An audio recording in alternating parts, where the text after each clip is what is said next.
Hello again, everyone. Let me introduce you to my most recent bad decision. A 1980 something Corvette. And now it doesn't run.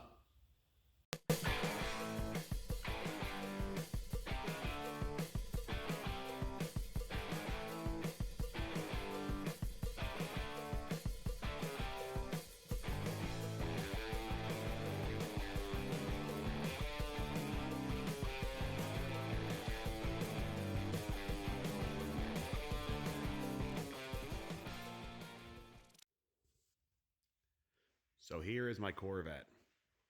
I bought this in the fall. It's been sitting over the winter. I know it's still winter, but now it's not sitting. If I remember right, it's an 89. Maybe it's an 88. I'm not sure. What's important is pretty much the entire engine is in the hatch. I would say back seat, but I don't think it has one. So that's the issue. It's missing that too, I guess. So here's a story I got. This was a motivated sale. Was approached that this car had to get sold by a certain weekend, or someone's wife was going to be mad at them, basically. So this was offered to me at the, I guess, somewhat reasonable price of $1,000. As you can see, it has some paint, recently inspected, has a cracked windshield, so on and so forth. The tape is on there to keep the bees out of the mirrors, I was told. It's missing some chunks of Corvette all over. But, you know, it's kind of there. Still Corvette shaped. It's missing a big chunk of Corvette right there. Yeah, engine. So, the reason is because this blew a head gasket. Then it got taken apart, and I guess that was kind of the end of that. So, let me show you what we're working with here. Here we go. Oh, will it? There we go. Okay, one-handed, not bad. So yeah, there's an engine, or half an engine. So, the story I got is that this guy had this Corvette. He bought it off, I guess, a customer of his. He's also a mechanic. And over the time he had it, he put new tires on it. And then the transmission went, and he had the transmission rebuilt. It is automatic. It's 700 R4.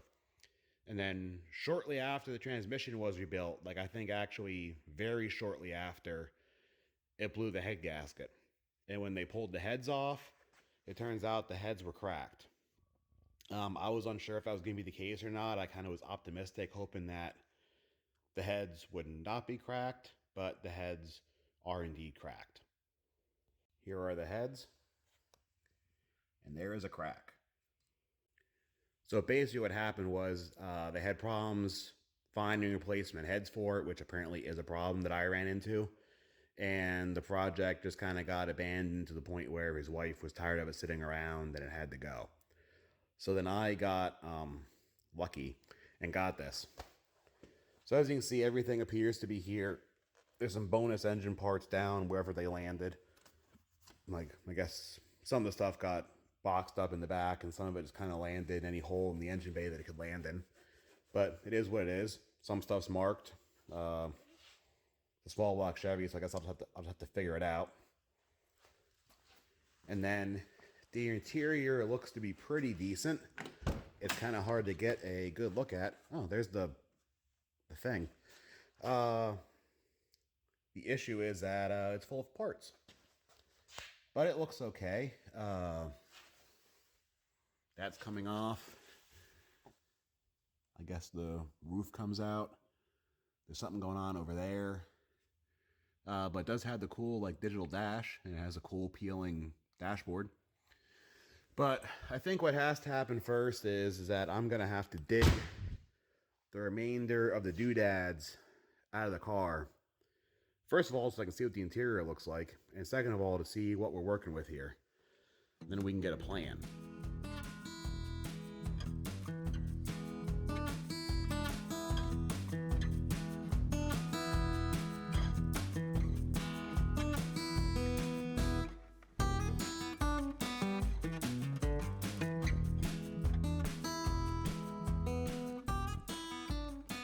Okay, I think I recovered most of the goodies out of the car here.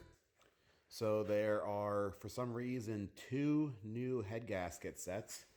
There's a DNJ gasket set and then a Felpro. There's also a Felpro oil pan gasket new. There's a new, I'm guessing this is probably a new cap and rotor. Yep. Set of head bolts, or 2 sets of head bolts, air filter, there's the mass airflow sensor, distributor, some miscellaneous doodads in there. The vacuum pump, or sorry, the air pump was laying in the engine bay. Alternator, the manifolds, fuel rail, the whole tune port thing, intake manifold. Valve cover gaskets. This is the miscellaneous bolts that were in the back. I just threw them in this nice baking sheet. So we got bolts, gaskets, some kind of pulley, Corvette emblem, gaskets, all kind of stuff, push rods, keychain, a bad thermostat, got the AC compressor, got the EGR valve, have another box, miscellaneous bolts. So yeah, should be in business. Oh yeah, spark plug wires, I have a belt somewhere, it looks completely shot. So hopefully this is everything I need to put the car back together and set the course for those pesky cylinder heads. So I'm not a big 80s GM guy. I've never actually owned a tune port anything, much less a Corvette. Never owned a Camaro or Firebird like these or anything that would have came with these engines in them. But this is, from what I understand, an L98 engine. So it had the good aluminum cylinder heads, which are slightly different than what the Camaros and Firebirds might have had on them. I don't know if these also could have came on the F-bodies or not, or if these are Corvette specific, but I found out that they are pretty much obsolete. No one sells them. There's a few sets on eBay. Some guy wants, I think, $700 for a pair of them, and you can literally see that exact same crack in his. He just says they're, untested, but yeah. So, although this isn't going between cylinders or anything, this is going to leak from your coolant jacket here to that's a head bolt. So, you're going to push coolant into the oil. I'm not sure if that's actually the issue he was having, because he said it was smoking. So, his issue might have been a actual head gasket, and then they found that. This head isn't quite there yet, but it's not far behind. It probably won't show up on camera, but if you really look, it is starting there. See where my fingernail is, it's starting to crack through. So I was going over like schemes, one of which was just putting them on and pouring K-Seal in it till it worked. Or I was gonna like bore this out a little bit and put like a sleeve in there with maybe some kind of epoxy on it. But then I found a better and worse solution at the same time. So last Friday, I scoped up this nice pair of, what I can tell, like barely even used heads. They're off a 305 Firebird. Some call them HO heads. Other people say HO heads don't exist. So I don't know, you can argue about that amongst yourselves. And the cool part is that with one simple modification, they became Corvette L98 heads. So from everything I'm reading, these should bolt on. The 87 or sometimes 86 through 95 small blocks, the bolts are slightly different on the intake manifold. I know you can kind of make them fit older engines and vice versa by like ovaling out some holes, but these, being that they're from the same era, I think these are 88 or 89 heads, same as the car, the intake manifold should bolt on. Differences I saw is that the Corvette heads only have an accessory bolt hole here and here. So this one's missing it. But then they don't have either of those. That side of the head looks the same. There's 3 on would be the driver's side facing of the head. The exhaust ports are a slightly different shape. I don't think it'll matter. The only other issue that I see that may kind of ruin me here is that the spark plugs on these heads are straight, where they're angle port plugs on the Corvette aluminum heads. I read mixed reviews on the ancient scrolls of the internet forums, and some people are saying these bolt right on, no issue. Other people are saying that they do not bolt on and that you have to use the aluminum heads. So I guess we're going to find out here. We're going to answer an age-old question that no one asked. And before anyone gets all worked up, I checked. The CC on those 305 heads and these L98 heads are both 58 CC. So I'm not going to change the compression ratio at all. It will flow less. The ports and valves, I'm sure, are smaller. But I know for a fact that these tune port motors are kind of low RPM motors anyway. So realistically, like it's probably not gonna make any difference you can feel. Like maybe 10 horsepower. And it's going to be, you know, at a higher RPM that you're going to lose the airflow. So realistically, there really won't be any difference using these cylinder heads versus the aluminum ones on a, you know, regular, whatever this is, 250 horsepower street car. Also, remember the car was only 1,000. I think I got those heads. It's already Friday, I forgot. The heads were 100. So that's what I'm working with. Combining with all the parts I already got with it, hopefully I won't have to sink a whole bunch more money into this. So I'm getting ready to start reassembling this thing here. Found a nice little surprise. Hopefully this shows up on camera here. It's on that one. Yeah, these cylinders are 30 over. So this motor's been rebuilt. It actually does look really clean inside once I knocked all the rust and everything off of it. I think they already cleaned up these head surfaces. I just kind of took a Scotch-Brite pad to them real quick by hand just to knock the surface rust off. But like this was already pretty smooth. I didn't see any old gasket on it or anything like that. So I'm just going to degrease them and then they should be good to put the heads on. And as far as the cylinder heads go, these don't really look like they've been run before. To me, they kind of look like they're like fresh rebuilds or very low mileage, if anything. Because I don't even see a mark there on the cylinders where like the gasket would have been sitting. So these are probably rebuilt heads. I mean, there is some discoloring in the coolant passages, but there's no like signs of combustion or anything that happened. So might have had a good score here as long as they fit. But I'm gonna go place the included head gaskets on and hope for the best. So there's a slight weight difference, I can tell you that.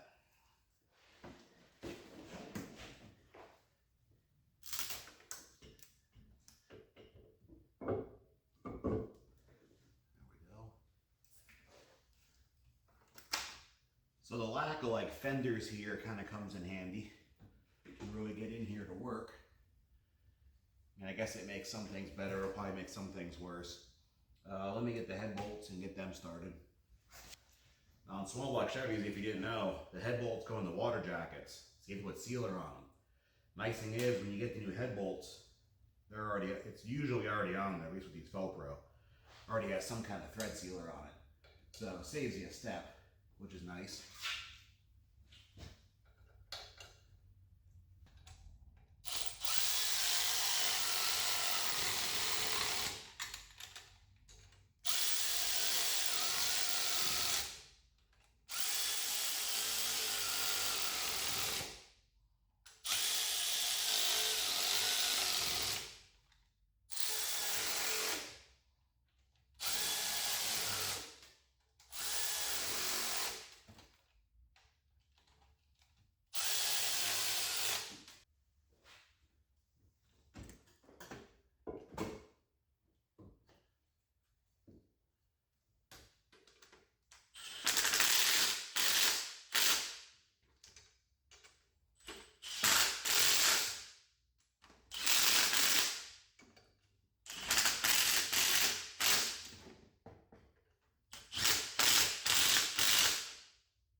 So I got the heads torqued on. I'm just going to put the valve train on, like the rocker arms and stuff, just loosely for now. I'm not going to lash them yet. I'm noticing one thing here. It's that like two different people took the engine apart. Everything on whatever they considered to be the right side, which should be the passenger side, is labeled. Like they numbered each individual rocker. They labeled each individual push rod, which doesn't matter on a small block Chevy, by the way. The lifters will matter if you're reusing them, but the rest of the valve train like really doesn't. But then everything that was on the driver's side was just kind of like thrown in a box. And actually these are even, well, they were until I just dumped them, but the rocker arm, the pivot ball, and the nut for each matching rocker arm were all stored together. So I'm guessing two different people are taking this apart. It moves on to the rest of the stuff too. Like some of the stuff is labeled, like this says driver's side header bolts, fuel rail bolt, etc. And then otherwise it's just like a heap of bolts. So I'm going to put these on here. I'm going to put assembly lube, like wherever something pivots on that. And another quick thing I should mention. Oh, there goes a lug nut cap. The push rods here, when you're reusing old push rods, make sure you blow brake cleaner or something through this hole, because that actually oils your rocker arm up through the lifters. So oil comes through the lifter, through a hole in the center, up through the push rods here, and actually this is what oils your heads in small block Chevys. So make sure those aren't clogged. You're going to have a bad time. So let me whip this together. So my basic game plan here is I'm just going to keep assembling the stuff that I know, like normal small block Chevy stuff, until it gets into the weirdness of the tune port stuff that I've never dealt with before. So I started putting the exhaust manifolds on. Driver's side was no big deal. I got that in. The passenger side, though, has an issue. I've always heard of this issue, but I've never actually ran into it before. But on small block Chevys, the manifolds can actually warp. And it's hard to see because of all the Corvette in the way. But once I get, it doesn't matter if I do the front bolt or the rear bolt, I have the rear bolts in. The front bolts are nowhere near the actual holes in the head. It's kind of hard to see. I mean, they're like a 1/4 inch off. So the actual manifold itself warped. I had to go buy a tool. Oop, someone's here. So I'm sure other companies make this tool as well, but this is a Lyle. I got on Amazon. It's part number 13000. This is a specific small block Chevy exhaust manifold spreader. So you put these in between the runners of the manifold, the little ears here, and then tighten it. It'll actually spread the manifold apart so you can get the bolts in it. So I'm going to do that now. Well, that operation still required 7 hands, but it did work. The way I did it, which seems to make the most sense, is I put the 2 center bolts in first. So these 2. Then I put the tool on one side and got the other leg of it in, and then on the other side here and put the other leg of it in. So you just put it in there and just turn it. I already have it almost loosened up here. And then you just spin it out. It's threaded 2 different threads, so as you spin this nut, it'll expand or contract both sides at the same time. So you can kind of do it with one hand once you get them started. But yeah, it worked. All the bolts are in. Only thing is that I'm not sure where the studs go yet. It looks like there's 2 studs per side and then 4 bolts. I'm sure something must go on them. I guess I'm going to find out as I assemble it. But I kind of suspect I'm probably going to have to move these around if need be to whatever accessory ends up going on there. So I've ran into my first real issue here. So there was a discrepancy online where people were saying that this intake, the one for the aluminum heads, it's the aluminum intake, aluminum Corvette heads, would not fit on the iron tune port intakes because the 2 center bolts had to be oblonged and were at a different angle. Other people were saying that's not true. So I have found it to be true, but it's kind of backwards what people were saying. People were saying the Corvette had the angled plugs or the angled bolts. It's actually the iron heads where you see these are like the regular intake bolts, is 2 on each end. These middle ones are the ones that are actually drilled on a more steep angle. So these are a more vertical angle compared to the other ones, where I just checked in the Corvette heads, they're all on the same angle. So what happens is you put this in there. See those line up? Those, not so much. Gonna have to oil them out and possibly maybe put like a little angled spacer in there. I'll see how big of an angle it is. It might not be as much as it looks like, but either way I'll get it on. But I'm gonna take the intake gaskets and just trace them on to the center port, and then I have to oval it up a little bit. It shouldn't really be an issue.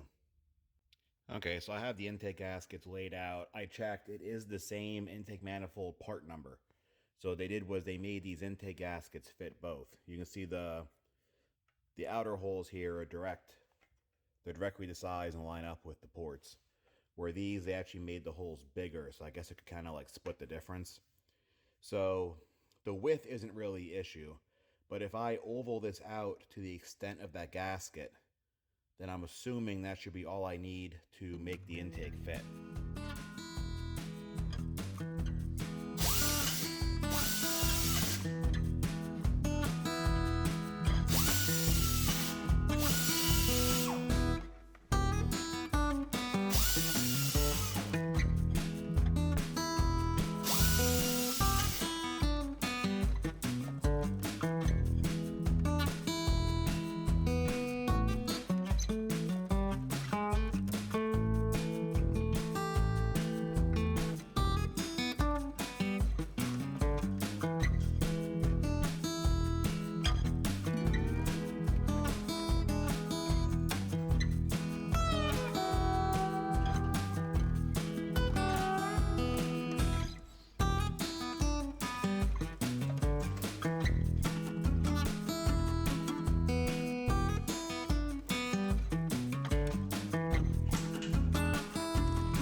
Okay, intake's all on. That wasn't too bad. I don't really think I need any kind of like adapter or anything there. Those are close enough for me. The angle's not as extreme when you see it up close. I had to take out a little bit more like towards the edge of the intake. Once I had the intake on, that's why there's metal shavings all over. But I did my best to block everything up. So now that that's on, I'm going to put the distributor in next, because right now it's still on top dead center, so I know it should go in, properly. After that, though, I'm entering the brave new world where I have no idea where any of this stuff goes, so this should be fun. So I'm back at it here. I got the distributor in, and I have all the rocker arms adjusted, starting putting the valve covers on, because those have to go on before the accessories. It's basically the hardest part is I'm trying to figure out in what order stuff has to go on, so I'm not taking things apart twice and doing it again. I had to order a new distributor. That was like $90 off Rock Auto. 7-pin HEI with no vacuum advance.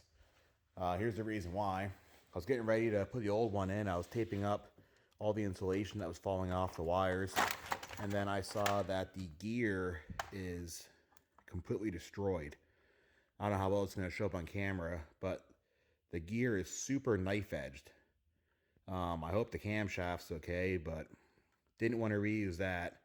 And just the gear, I think, was $60.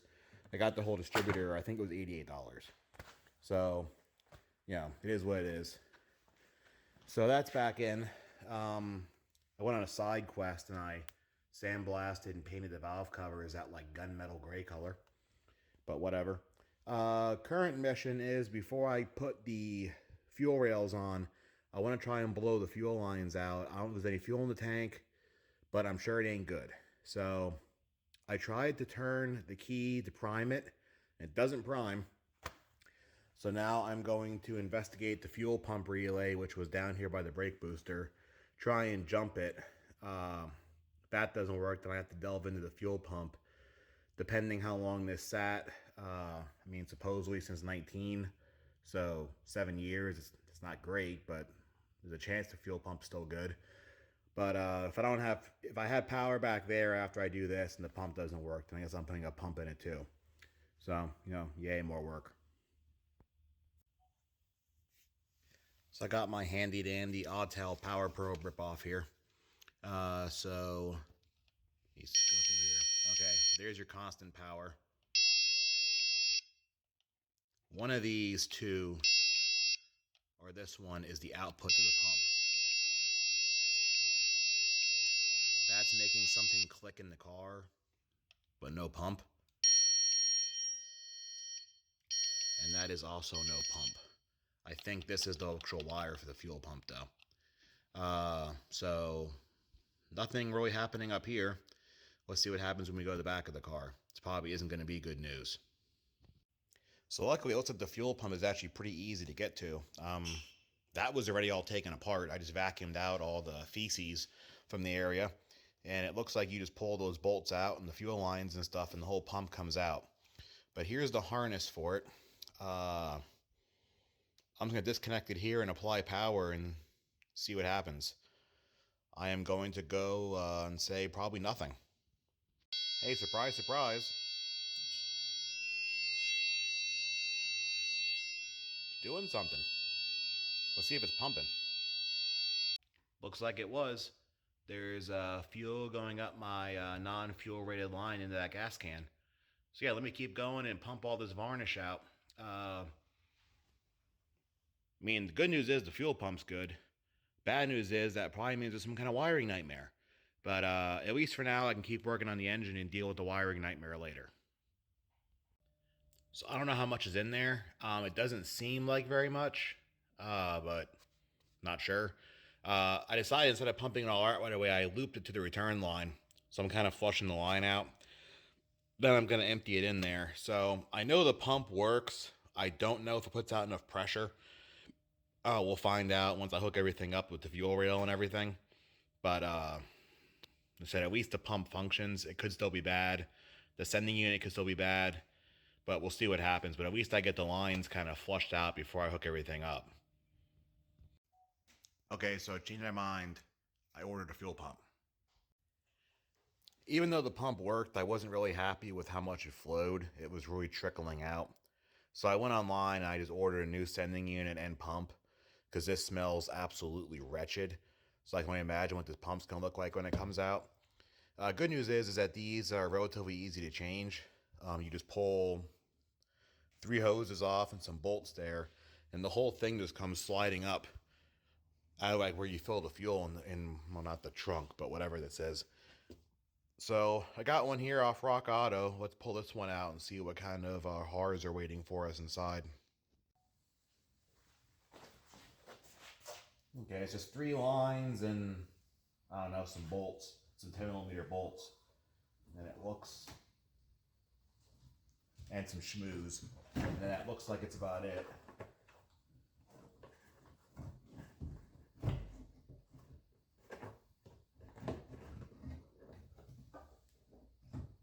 Oh yeah, that's it's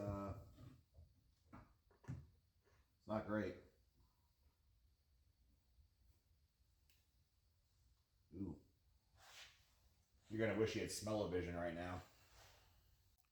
So if you've ever been curious to when people say that gasoline setting is bad, here you go. Everything's pretty corroded. The sock is gone. There should be a pre-filter under this pump. It completely dissolved to nothing. Everything smells pretty bad. Looks like it did have a pump put in it sometime, but not so good now. But like I said, I ordered a whole new thing, so this should all be garbage.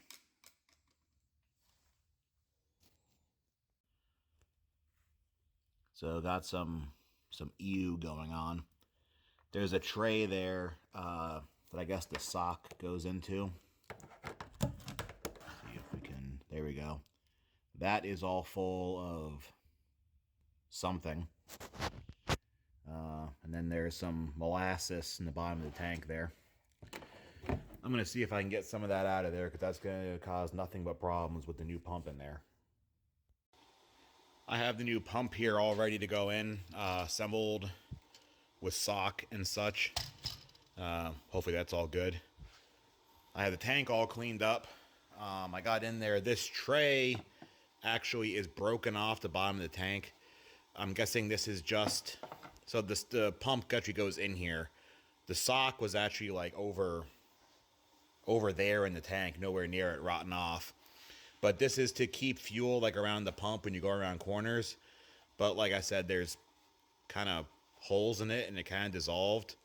I would just lay this in there, but I'm kind of worried about it actually like butting up against the pump and blocking the fuel.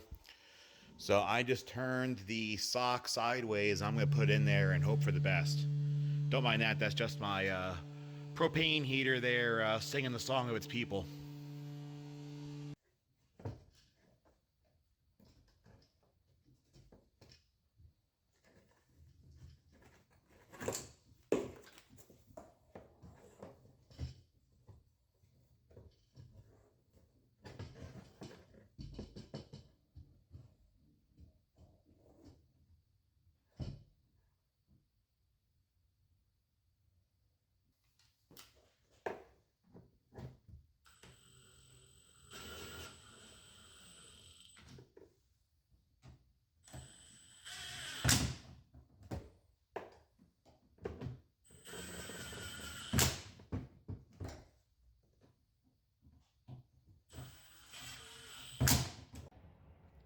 So I've been a busy little bee here reassembling everything.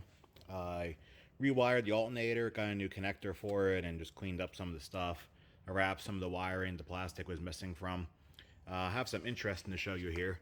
So down here, I think I pointed out there was 2 coolant temperature sensors, which I thought was odd. Maybe I showed that on video, maybe I didn't. But there's 2 identical oval coolant temperature sensors there. Turns out that one that's not plugged in should actually be plugged into this fuel injector looking connector, and that's actually a temperature switch for the cold start injector, which is down there. Guess at some point that got lost because that ain't gonna work. But I found out that apparently it's not really needed. And I talked to the guy that I got this from, and he said that he never even knew that this wasn't hooked up and never had a problem. So apparently it's not too critical. So I'm just gonna leave that put. If I find one of those switches, I'll put it in. They're obsolete. They're very expensive used. They're like $100 on eBay. To me, that's not that critical. To spend $100 on a little switch that may be bad right from eBay. So yes, I'm just gonna leave that be until I have any reason to do otherwise. But I have the intake manifold back on. I have all the vacuum lines that are run under the intake. All the wires are plugged in. Just gonna keep on going here until it's all buttoned up. So I checked the dipstick earlier and it was showing nothing, but I guess there was some stuff in it. I decided to drain it just to be safe, and I got bonus pancake batter here. So yeah, I'd have to say there was probably a crack issue in the cylinder head. So I'm gonna let that drain for the next 17 business days. And then I'll fill that back up, and I think it's almost ready to start. So after draining the pancake batter out, I put the drain plug back in. I filled this with diesel yesterday. So it sat overnight. So let's see what comes out now. There wasn't anything on the dipstick before I did any of this. So it wasn't even 5 quarts of whatever that was in it. So it only went, like that far up the pan. So hopefully all the sludge is just located in the bottom of the pan here.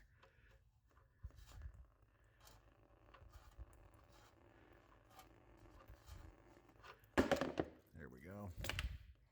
Ooh.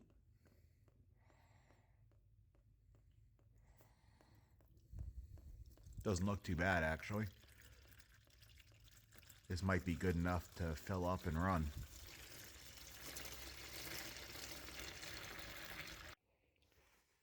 Okay, here we go. I think everything is assembled aside from that cold start injector switch. Just going to ignore that exists right now.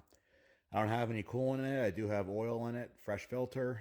I just put my Blem $50 battery in it. Not sure if it's going to start, to be honest with you. I have a feeling that this thing might have some kind of electrical issues. I had the battery hooked up via jumper cable or jump pack or whatever, and the car wasn't really happy. I did that to get the hatch open. but it's kind of doing some weird things. I don't think the fuel pump is priming. So let's just see what happens here. At least there's oil pressure and at least there's oil in it. Oh, we got dinging. And there's fuel in it, so maybe it will want to cooperate.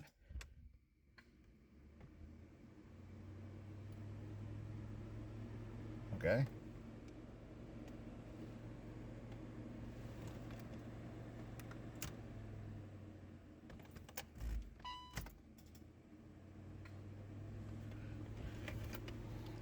Well, let's see if it even wants to crank. It's in park. See what happens. Jack and shit. Oh, there we go.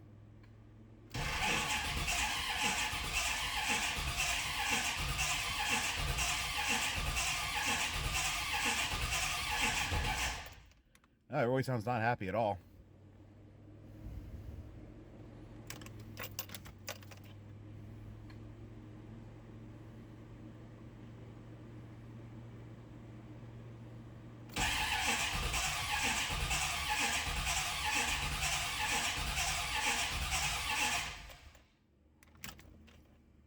Okay, let's investigate some things.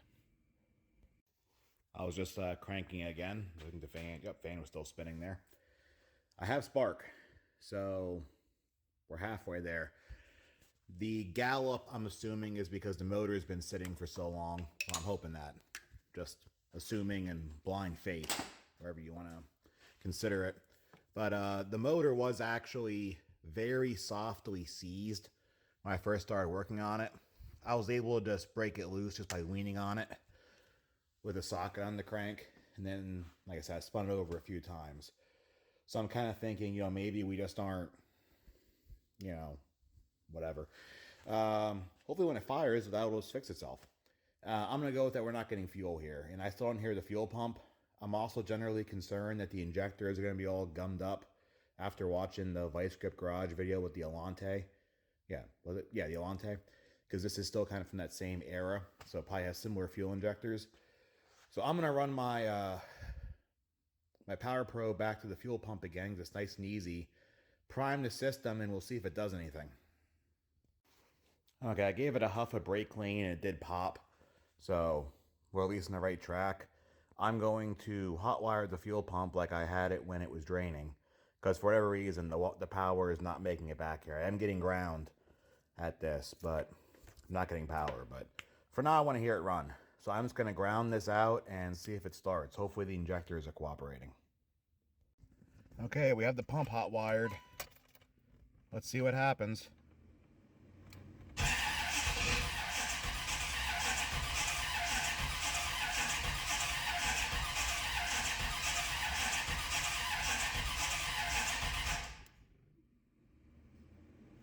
Doesn't seem good. The starter's good too. Okay.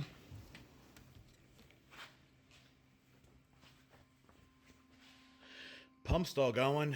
Great. Think I found the problem. I just checked it and didn't have any fuel pressure. Oh, what's going on over there? So I had to change the connector on this fuel pump. Plug it here. This Rock Auto fuel pump sender, the actual weather pack connector would not fit into the OEM connector. The original one did just fine, but this one, like the pins on it were too fat or something. I had to actually buy a new connector. I apparently have the hot and the ground backwards, by the looks of it here. So that's interesting. But let me hotwire that again and see if it starts now. Okay, here goes something. Oh shit.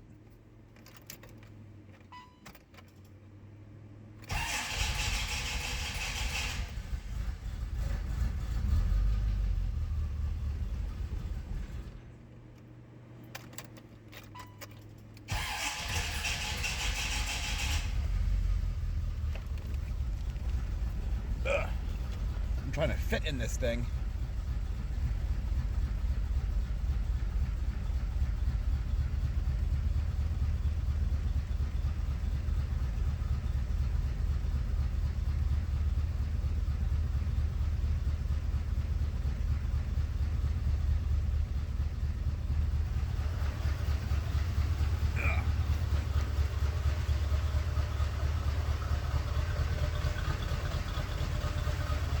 Doesn't sound like it's running great.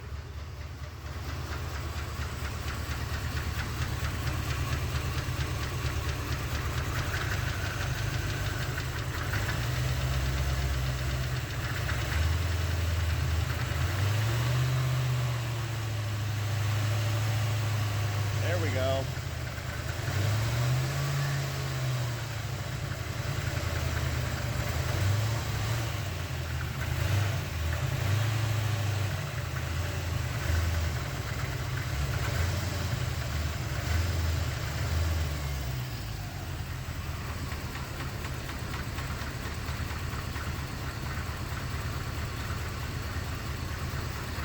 Well, it runs.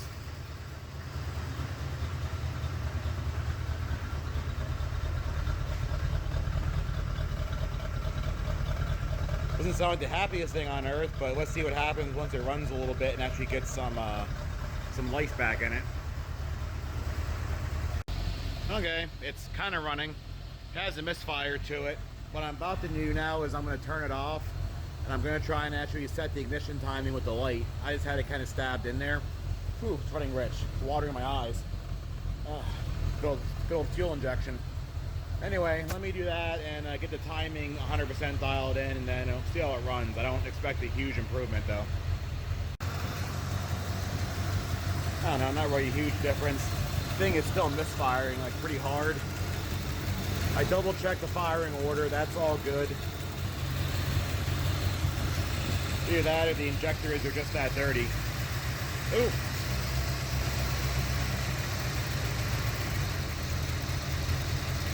It just idled up there like for no reason at all. 2 weeks later. Okay, so it's been a couple weeks, but I have some updates. I've been fiddling with it here and there. It still kind of runs bad, but it runs better. I set the timing. I fixed a few vacuum leaks. I mean, by fix, I just put bolts in them for now. But it still kind of runs like super rich, has no throttle response, but then randomly it will just pick up and run perfectly, like you just flipped a switch and everything's cured. So it did have a check engine light, which I didn't put much faith in because it's OBD1, so it's barely a computer. But it was throwing codes for mass airflow and then the mass airflow burn-off circuit. And I found some diagnostics in the ancient scrolls, and it said to check these relays down here. There they are. One of them is the power relay, specifically for the mass airflow sensor. The other one, I don't know which one's which. The other one's the mass airflow burn-off relay. So one, as the name implies, just supplies 12-volt power to actually operate the mass airflow. And the other one actually supplies a voltage when you turn the engine off for a second that superheats the MAF wire to burn off any dirt that might have got on it. So the next time you run the car, it's like ready to go. I checked all the power and grounds where I should at the MAF connector, you know, key on and everything, and I get power where I should, and I get the burn off signal when I turn the engine off. It's like a 1 second pulse of 12 volts on that wire. And all the grounds are good, so from what I can tell, that means the relays are doing their thing. So I'm suspecting a bad mass airflow sensor. I ordered a new one off Rock Auto. Here we go. So the thing about the new ones, as opposed to the reman ones, from what I'm reading, this does not have that burn-off circuit, which won't matter as far as how it runs, but it may or may not throw a check engine light for however much that matters. It also came with a little graph here to give me like some feeling that supposedly they actually test it, but it's probably the same one that comes in every box. So I'm going to put this on now, and we'll see if it runs any better or not. Okay, let me try and peel myself into this thing again. The interior was rattling, so I ripped it out. Let's see what happens here. Digital dash, engage. Yay. We'll see if it starts now, because it really started like complete crap before. So maybe it'll have an improvement now.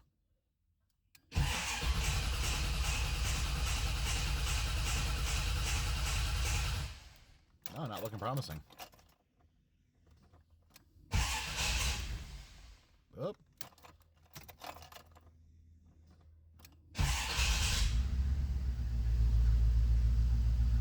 Actually, yeah, that's an improvement. It's probably not starting great cold. It doesn't have that whole cold start injector. But it actually seems kind of good now. Before it would start and it would kind of just like run at like 300 RPM. And now it's at 10 RPM.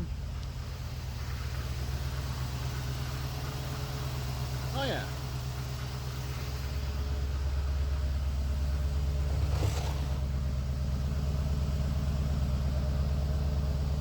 That seems much gooder. I'll let it warm up and see how it is. So the new mass airflow sensor definitely fixed the majority of its issues. I've had it running and stuff a few times and it hasn't thrown any check engine light. So I guess that burn off circuit isn't really an issue. The only thing in now is that ever since installing it, I guess now it's actually trying to read it. And it was making the car idle like an old Honda with a bad idle air control, where it was surging between like 400 and 1,000 RPMs constantly up and down. So I bit the bullet and I had to do basically the idle set. So because these motors are very archaic with their fuel injection setup, you have to actually set the base idle and the TPS voltage and stuff. You don't really have to do that on anything remotely modern. But there's write-ups online, so I'm not going to get into it. But it basically involves unplugging some things and then setting your idle screw so that I think it said it runs at 450 RPM with the idle air control unplugged and everything else you're supposed to unplug unhooked.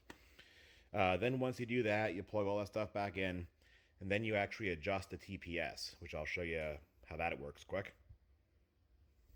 So over here on the TPS side, you'll see the throttle position sensor. It might be hard to see on camera, but instead of just having like 2 holes in it, it actually has 2 slots.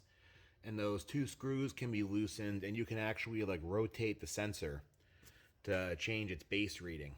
That kind of setup's like pretty much been obsolete for like 20 years at least, but a lot of the early EFI setups had that.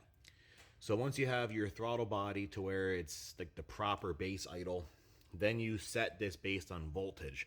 I have some back probes in here to the upper 2 wires on the connector. Like I said, this isn't really like a DIY. Like there's other videos on YouTube showing you how to do this on these tune port motors. But with the key on, throttle body at its idle position, if everything's good, your voltage on that wire should be 0.54 to 0.56, which mine is. So now the computer knows that the throttle body is closed at idle position when you set that. And then from that point, it can use the idle air control to actually adjust. Now that I've done that, it actually idles pretty good. Has some hiccups here and there. The one issue I was having is that this idle screw right here, the torque's in here, you turn it to raise and lower it, just like on a carburetor. Normally you're never supposed to touch that, but someone already touched it. That screw moved very easily, and just in the engine idling, it was actually backing off and lowering the idle more, so the computer was getting whacked out. So I had to redo it for like the 3rd time, and I put Loctite on that when I set it. Now ever since then, it seems to be okay. And in case you like that little multimeter or the back probe kit, there was a whole kit with like 20 of those probes in it and some wires and stuff. It's all off Amazon. I'll link it in the bottom and some affiliate links. You can check them out if you want the same setup I have. Well, here we are. I think everything is as good as it's gonna get, or that I care to get it.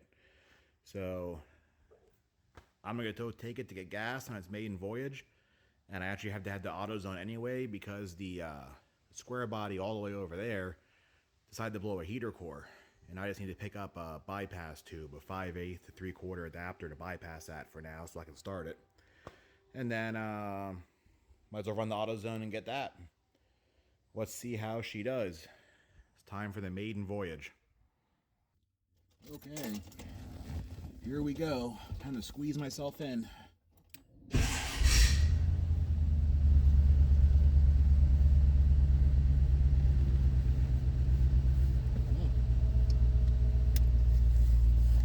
Seatbelts.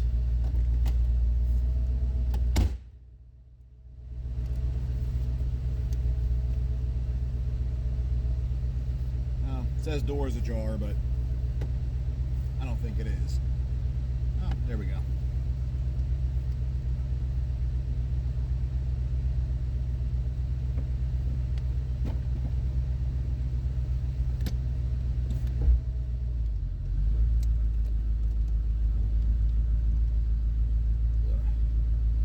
So I'm 6 foot and like 200 and something. And I don't know how anyone much bigger than me is going to fit in here, because I'm hitting the roof.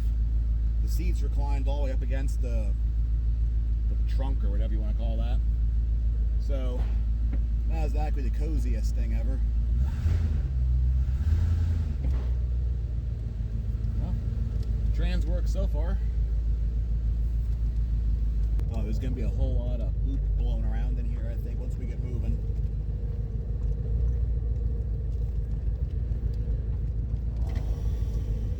What in the world would... I don't know what that was.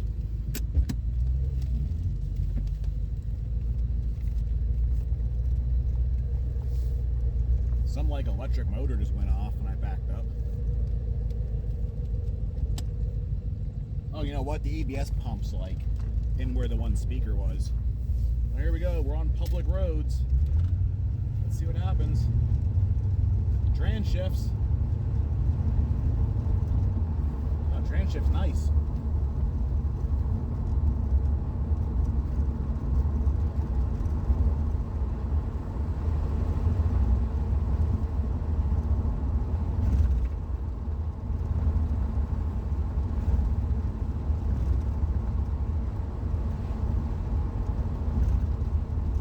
Like I'm riding in a Rubbermaid container.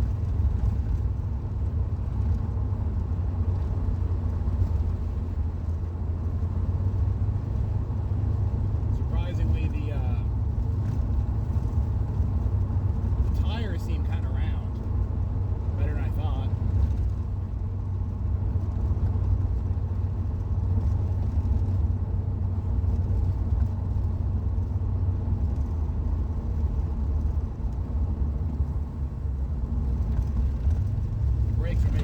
The brakes are making a lot of noise. Everything's making a lot of noise.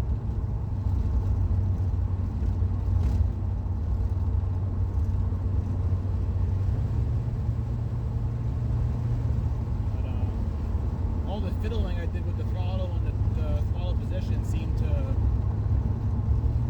mean, throttle feels good. Engine feels good. It's not overheating yet. So far, it still has oil pressure, 64 pounds at 1500.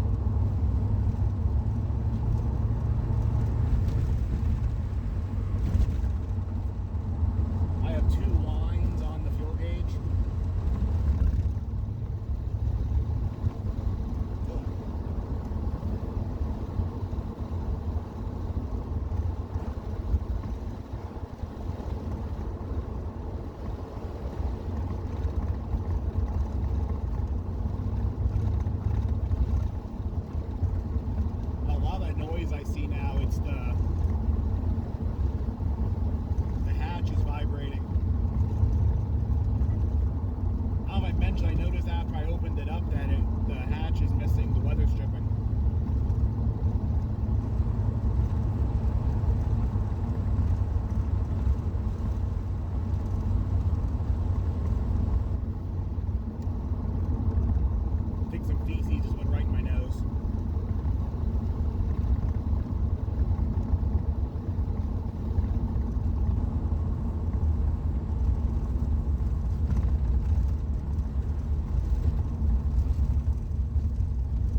station.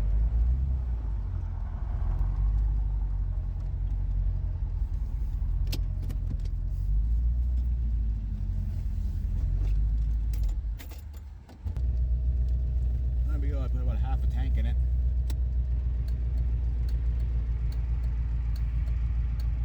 It did start at the gas pump, which is good.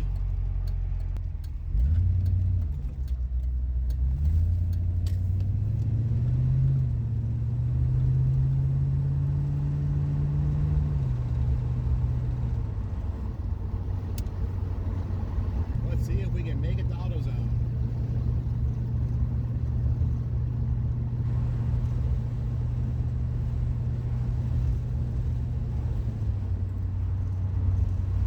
There's overdrive.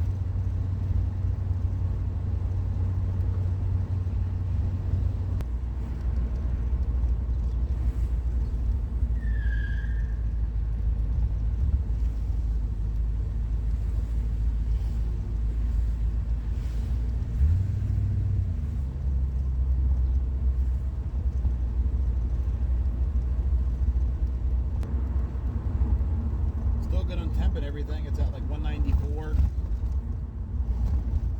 40 pounds oil pressure. But we're only at like 800 RPM. Now a little more, but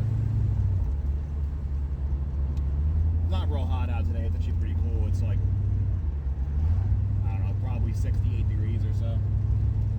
I'm not exactly like putting it to the test here, but at least it doesn't overheat now, or it might be like real bad. If it overheats to 68, it's not gonna like it when it's 90 now.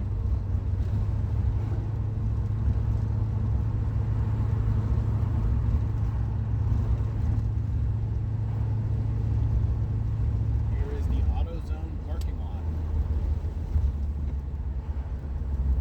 It has made its first, second destination.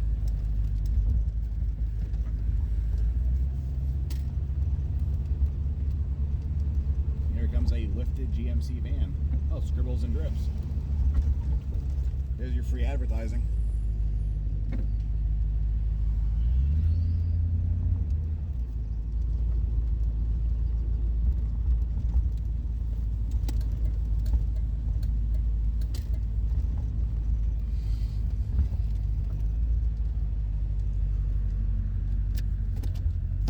Well, let's go shopping. Oh, made it here. Got my stuff. Put some more stuff in it here. That'll probably make it in. Let's see what happens.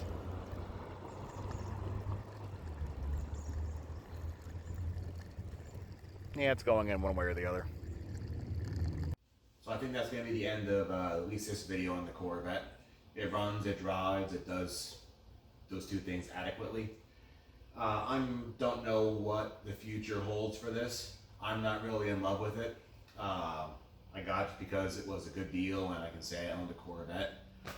So you might see this again if there's enough interest in it. Probably another video of maybe making it look a little bit more presentable. Other than that, I might just list it for sale. I might drive it for a few weeks, months, whatever. We'll see how it goes. But right now it's kind of, I don't know, kind of iffy on it.